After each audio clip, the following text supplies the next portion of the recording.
Hey, this is Linus, what's up? Xiaomi has produced all sorts of gadgets and the 360 camera is one of the latest gadgets. I love the way it's built, I love the form factor, I love the image quality and some other cool features, but it has a few caveats that you have to consider before buying. If you want to learn more, stay tuned for the full review.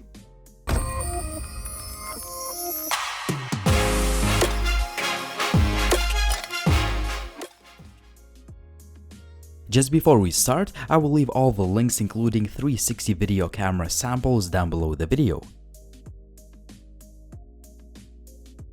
The camera ships with some paperwork, USB charging cable, a nice travel pouch to protect the camera, and last but not least a little tripod. The Xiaomi 360 camera looks and feels quite different than those generic Chinese cameras. It's thin and light and the build quality is just top-notch. We have a metal frame that goes all around the device, tactile metal buttons, and quality soft matte plastic on the front and rear. Dual Sony IMX206 sensors with f2.0 aperture and 190-degree wide-angle lens, and Umbrella A12 chipset does all the magic to seamlessly stitch the footage into a 3.5K 360 video. Using the camera is very easy as you just need to power it on and hit the record button. You can switch from the video recording to picture taking modes by pressing the power button. You can see in which mode you're in since the camera has those nice LED notification lights. You can attach the camera to any tripod using a 1/4-inch screw mount. The included mini tripod is pretty good as it is sturdy and compact. However, I found myself using a little bigger one made by Manfrotto. The Xiaomi camera supports microSD cards up to 128GB and it can be charged via the micro USB port that is covered by a flap since the camera is IP67 certified. That means that it's water and dust resistant out of the box without the need to use any water resistant cases. However, the IP67 rating will not allow you to use the camera for diving. In order to make the best out of this camera, you should connect it to your phone via the Wi-Fi using the Mi SPHERE app. I didn't have any connectivity issues and the app is fast and responsive most of the times. You can switch from the photo taking to video shooting modes. Also, there is a short video and time-lapse video mode. You can also control the camera and adjust quite a few settings including photo and video resolution, ISO, white balance, upgrade the firmware, and so on. The highest resolution is 3.5K at 30 frames per second, but you can also shoot at 60 frames per second in lower resolution. You can also view the videos you shot or the pictures you took in quite a few different modes like flat, panorama, little planet, or two-screen mode, which is basically designed for VR headsets. You can download the video to your phone via the Wi-Fi, which is quite a slow process to be honest.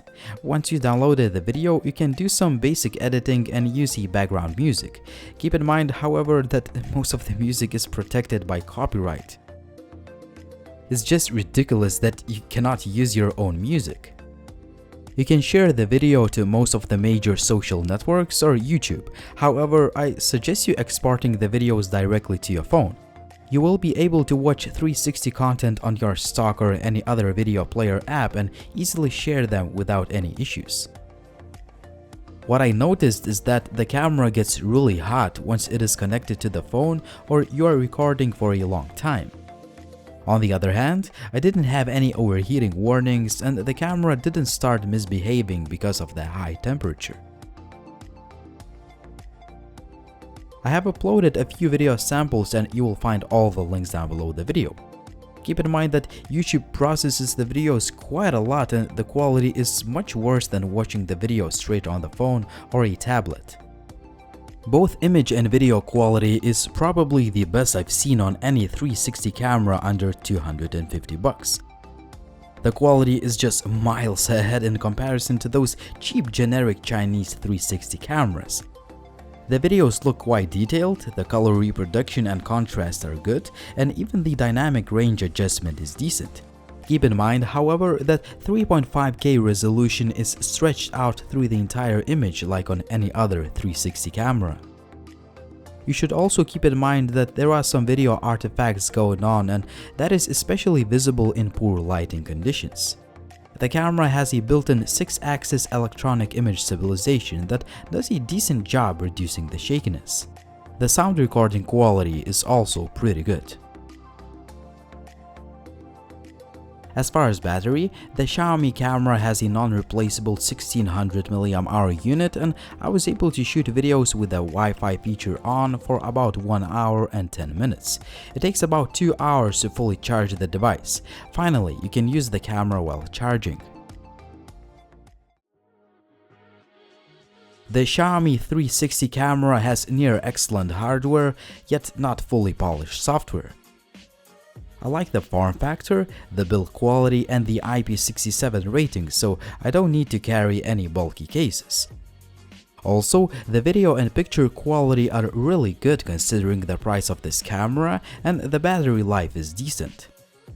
The camera app has improved after the latest update, but I still feel that it needs some polishing, especially when it comes to sharing video on YouTube, and video editing is kind of limited. Also, the camera gets quite hot after using it for a while. At the end of the day, the Xiaomi 360 camera is miles ahead of any other cheap generic Chinese camera I've tested. It is already a good product and I will continue using it. I can recommend it to buy if you want to start shooting quality 360 videos, but hopefully the software experience becomes better with the future software updates to make the best out of this little 360 camera. What do you guys think about the Xiaomi 360 camera or any 360 cameras in general? Let me guys know in the comment section down below, and as always, if you have any questions, please drop me a comment down below, and if you like the video, please give it a thumbs up and subscribe to the channel if you haven't already. Finally, if you want to get all the latest updates, please follow TechLine HD on social media like on Facebook, Twitter or Instagram. See you soon.